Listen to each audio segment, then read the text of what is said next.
Okay, so this is day, oh goodness, 40, oh, was it 42, 44, day 44 of being housed. And so as I mentioned in my prior video, I'm going to do the best I can while I have this moment. I'm waiting for a friend to join me for a game of pickleball to provide some help, to provide some, just some information that I've learned while going through this situation this summer. So the situation of being unhoused and impoverishment, and the first thing that pops into my mind, and this is a comparable that I have. This is the first time I've ever gone through homelessness, but I've definitely gone through very trying times and impoverishment, but in abusive situations, all those things. But it's my focus on God.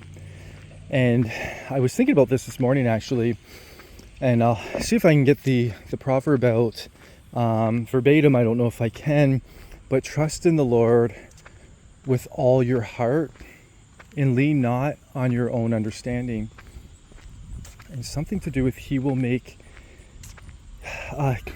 straight your paths. Goodness, I'm missing a verse there. But part of trusting God with all my heart is not allowing any fear or doubt to enter my heart. Or virtually, I'm looking at a gate here, not allowing any fear to flood through here because of doubt. So doubt would be like a breach in that wall. This whole time, going through this whole situation, I didn't panic. I was fully transparent with you while I went through it. I didn't panic. I didn't allow any fear to come into my heart. And I didn't worry, oh, what if this doesn't happen? Oh, what if that doesn't happen? I just remained focused on the vision that God had provided for me and has provided for me. And I just continued to trust Him.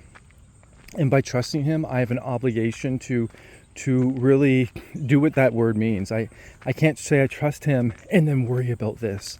I can't say I trust you, but I'm worried about this. Well, then the worrying that I has voids the trust that I say I have. That's a major learning lesson. And I found going through it, oh goodness, I'm certain there were many distasteful things. It was not pleasant to go through it all. It's rather difficult. But I found that one of the main things that I noted, and I'm noting from this experience compared to prior experiences, it didn't even occur to me once to seek alcohol or drugs, to seek any sort of escape. That is such a wonderful testimony to God's goodness and to His kingdom. In the past, I would have thought, I would have succumbed to the pressure and thought, oh, woe is me. And I could have thought oh, I have a victim, I'm being victimized here, and oh, I need alcohol to take the edge off. Oh, I just need something to take the edge off. People don't understand how I'm feeling and how tough this is. It never once occurred to me. It was just simply, this is difficult, but there's a lot of good things to learn from this. And no matter what comes up, I'm just going to face it. And I'm going to do the best I have with what I currently have access to. And I won't expect anything more from myself, but I'm going to keep trusting God and praying to Him. And then when He brings me through, I'm going to come through this stronger. So I'm going to come through healthier. I'm going to come through with a cleaner diet and a better understanding of what I'm eating and why I'm eating it. So I'm going to eat to live and not live to eat. I'm going to come through more disciplined. So I'm going to exercise intentional, optimal focus on the tasks ahead of me. And I'm gonna exercise this in the worst situations, because that means it's going to refine this focus and this skill. So then, when I'm working in a corporate atmosphere or whatever a job I may be doing in the future, I'm going to have a nice comparable that won't allow me to complain or to to murmur about anything. I'll be appreciative and I'll be grateful. It allowed me to remain appreciative and grateful for everything that I have. Oh goodness, like I'm so thankful and so grateful for all the wonderful things God has done and is doing. And even like right now, just like feeling the warm sun on my skin, having the breath that I'm breathing. This is the day that the Lord has made. I will rejoice and be glad in it. I want to live that. Like that is not just something that I speak, it's something that I live. And I live it first and I speak it.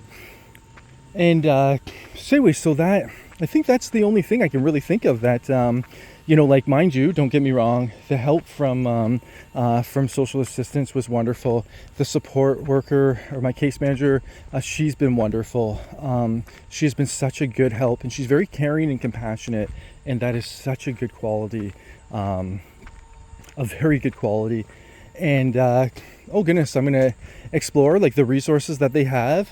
There's an opportunity for me to go back and get some additional training, which is wonderful, and I'm gonna look into that.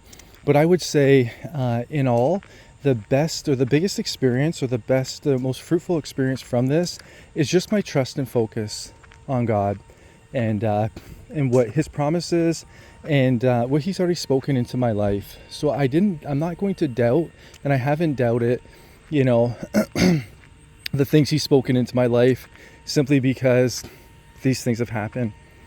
And oh goodness, in terms of the abuse, and there's like, we're just say verbal abuse. In the past, I wouldn't have called this verbal abuse. I would just say, oh, get thicker skin. That's just somebody being, I don't know, snippy, or that's just somebody being, like they're just grouchy or this or that.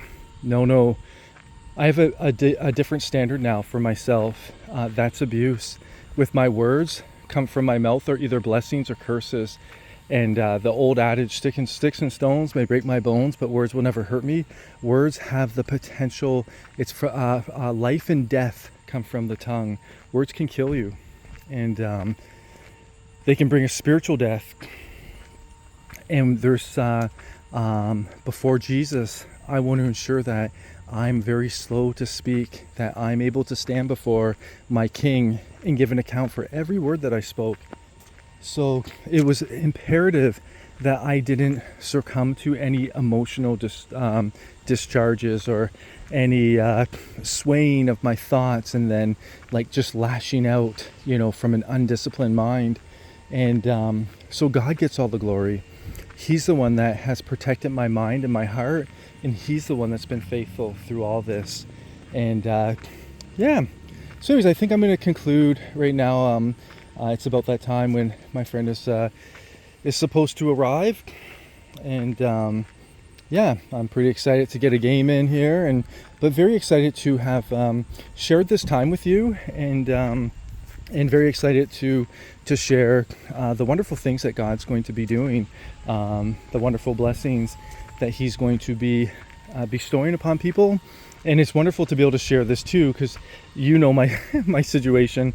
I don't have the funds to do this. This is just something he's spoken to my heart, and then it was confirmed, and then I was just praying and asking him to let me know the timing of it, and then he confirmed it again. So I'm just here to be about his business, and he's going to take care of all the details. So I'm going to proclaim what he tells me to proclaim. And oh goodness, I think of the Holy Scriptures when it says the just shall live by faith, and without faith it is impossible to please him. So it's all about his will and his kingdom, and I am ever delighted, and I'm just so thankful for how good he is. So anyways, without further ado, I'm going to conclude. God bless you.